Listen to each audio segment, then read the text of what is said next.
السلام علیکم ناظرین، میں ہوں حکیم میاں محمد افضل الحجاز دعا خانہ کے پلیٹ فارم سے۔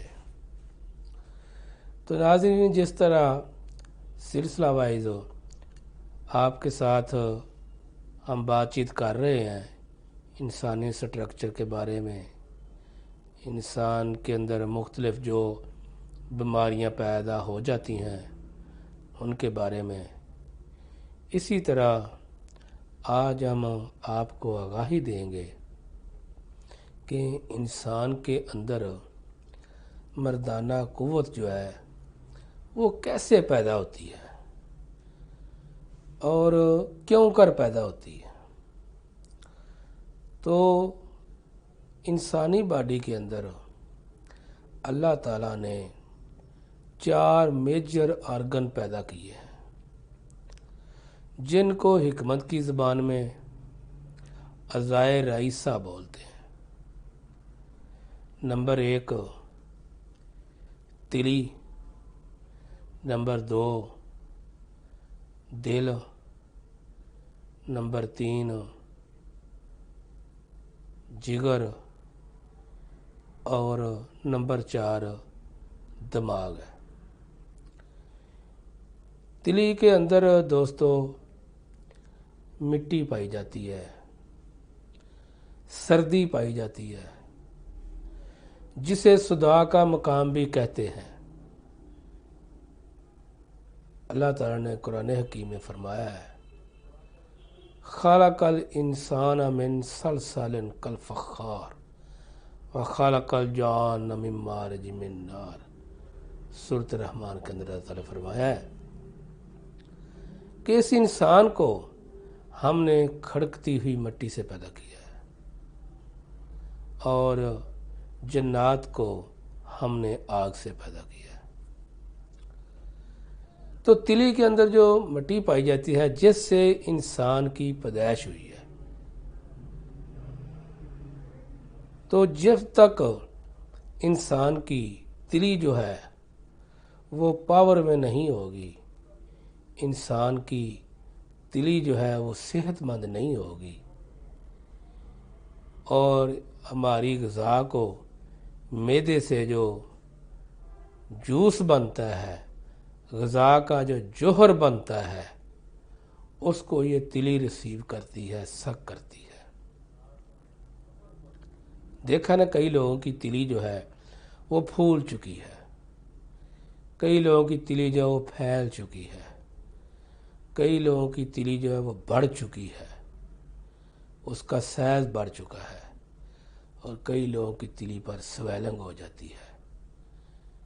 تو یہ 4 وجوہات ہیں۔ اسی طرح پوری کائنات کے اندر اللہ تعالیٰ نے کوئی بھی چیز پیدا کی ہے تو اس کے اندر میجر 4 آرگن پائے جاتے ہیں۔ جس طرح کہ آپ کو سمپل زبان میں بتاتا ہوں کہ آگ، مٹی، ہوا، پانی، جس کا اللہ تعالیٰ نے ذکر کیا ہے کہ ہم نے انسان کو ان چیزوں سے پیدا کیا ہے۔ تو جب تلی کے اندر پاور ہوتی ہے، تلی کے اندر بالکل ساری 4 چیزیں جو ہیں وہ اعتدال میں ہوتی ہیں، تو پھر ہماری تلی جو ہے انسانی باڈی کے اندر ایک اچھا کردار ادا کر رہی ہوتی ہے۔ اسی طرح دوسرا عضو ہے وہ ہے دل۔ تو دل جو ہے اس کے اندر اس کا تعلق انتشار سے ہے، اس کے اندر ری پائی جاتی ہے، ہوا پائی جاتی ہے۔ جس طرح تلی کے اندر مٹی پائی جاتی ہے، اس کے اندر ری ہوا پائی جاتی ہے، جگر کے اندر آگ پائی جاتی ہے اور دماغ میں پانی پایا جاتا ہے۔ تو یہ بھی 4 جو عضو ہیں ان کے اندر بھی 4 چیزیں پائی جاتی ہیں، تب یہ اپنی جگہ پر ٹھہرے ہوئے ہیں۔ دل جو ہے ہمارا، اس کے اندر ری جو پائی جاتی ہے تو یہ ہمارے عضلات کا ذمہ دار ہے۔ جب ہمارے عضلات مضبوط ہوتے ہیں، انتشار میں ہوتے ہیں، تو انسان کے اندر سیکسول پاور بڑھتی ہے، اور اسی طرح قلب کے سے خون اور روح کا دباؤ جو ہے وہ اعلیٰ تناسل کو منتشر کر دیتا ہے اور انتشار کو قائم رکھتا ہے۔ یہی وجہ ہے کہ جو لوگ قلبی بیماریوں میں مبتلا ہوتے ہیں یا جن کا قلب کا آپریشن ہو چکا ہوتا ہے، دل کا یعنی ہارٹ کا آپریشن ہو چکا ہوتا ہے، تو وہ سیکسول جو ہے سرگرمیاں اچھے طریقے سے نہیں کر پاتے، چونکہ ان کا دل جو ہوتا ہے اس کے اندر ضعف آ جاتا ہے، کمزوری آ جاتی ہے، اور بعض لوگوں کی دل کی دھڑکن جو ہے وہ بہت تیز ہو جاتی ہے، بعض لوگوں کی دل کی دھڑکن جو ہے وہ بہت سلو ہو جاتی ہے۔ تو ہمارے دل کی دھڑکن جو ہے وہ 72 تک اس کی جو ہارٹ بیٹ جو ہے نا اتنی رہنی چاہیے، تو یہ اعتدال پہ ہوتی ہے۔ جب ہمارا دل اعتدال میں ہوگا، ہمارا دل بالکل A1 کام کر رہا ہوگا، تو ہمارے اندر جو ہے سیکسول پاور وہ بھی اعتدال میں رہے گی۔ جب اس کے اندر بے اعتدالی آ جاتی ہے تو سیکسول پاور انسان کی ویک ہو جاتی ہے، کمزور ہو جاتی ہے۔ تو اسی طرح تیسرا آرگن ہے وہ ہے جگر۔ تو جگر جو ہوتا ہے اس کے اندر مادہ منویہ کی صحت کا تعلق جگر کے ساتھ ہے۔ اس کا مطلب ہے کہ جگر اور گلینڈز کا جتنا بھی نظام ہے وہ رطوبتوں کو اور سیمن کو کی پروڈکشن کو کنٹرول کرتا ہے۔ یہی وجہ ہے کہ جو ہیپاٹائٹس کے مریض ہوتے ہیں، شدید ورم جگر کے مرض میں مبتلا ہوتے ہیں یا ضعف جگر کے مرض میں مبتلا ہوتے ہیں، تو ان کی سیکسول پاور ویک ہو جاتی ہے، ان کی طبیعت کے اندر بے چینی ہو جاتی ہے، ان کی طبیعت کے اندر کوتاہٹ آ جاتی ہے، اور وہ اچھی طریقے سے سیکس نہیں کر پاتے، اور اگر کبھی کر بھی لیں کہ تھوڑا بہت تو ان کو پیاس لگنا شروع ہو جاتی ہے، یا سیکس کے بعد کیا ہوتا ہے کہ ان کو بہت زیادہ ویکنس ہو جاتی ہے، ازدواجی تعلق کے بعد ان کو بہت زیادہ ویکنس ہو جاتی ہے، کمزوری ہو جاتی ہے۔ تو ہمارا جگر جو ہے اس کا بھی اعتدال میں رہنا انسان کی صحت ہے۔ ہمارا جگر جو ہے اس کے اندر حرارت پائی جاتی ہے، یہ حرارت کا منبع ہے۔ اس کے اندر بھی 4 چیزیں پائی جاتی ہیں، حرارت کے علاوہ خشکی پائی جاتی ہے، حرارت کے علاوہ پانی پایا جاتا ہے، حرارت کے علاوہ اس کے اندر سردی پائی جاتی ہے، تب ہمارا جگر جو ہے وجود میں آتا ہے۔ تو چوتھی چیز یہ ہے کہ ہمارا دماغ، جس کے اندر بلغم پائی جاتی ہے، جس کے اندر پانی پایا جاتا ہے، تو دوستو سیکس کے دوران احساس کا جو تعلق ہے وہ دماغ سے ہے، جیسے کہ ہم بستری کا احساس ہونا یا ہم بستری میں انسان کا لذت کا محسوس کرنا، ٹھیک ہے جی، تو اس کا تعلق جو ہے دماغ سے ہے۔ جب تک ہمارا دماغ جو ہے وہ صحت مند تندرست نہیں ہوگا تو ہم اپنے ازدواجی تعلق کو بہتر نہیں کر سکتے۔ آپ نے دیکھا ہے کئی لوگ جو ہیں ان کو وہ نشے کی عادت بن چکی ہے، جب وہ نشہ کرنا شروع کر دیتے ہیں تو ان کا دماغ جو ہے وہ ڈسٹرب ہو جاتا ہے، نشے کی وجہ سے ان کا دل جو ہے وہ کمزور ہو جاتا ہے،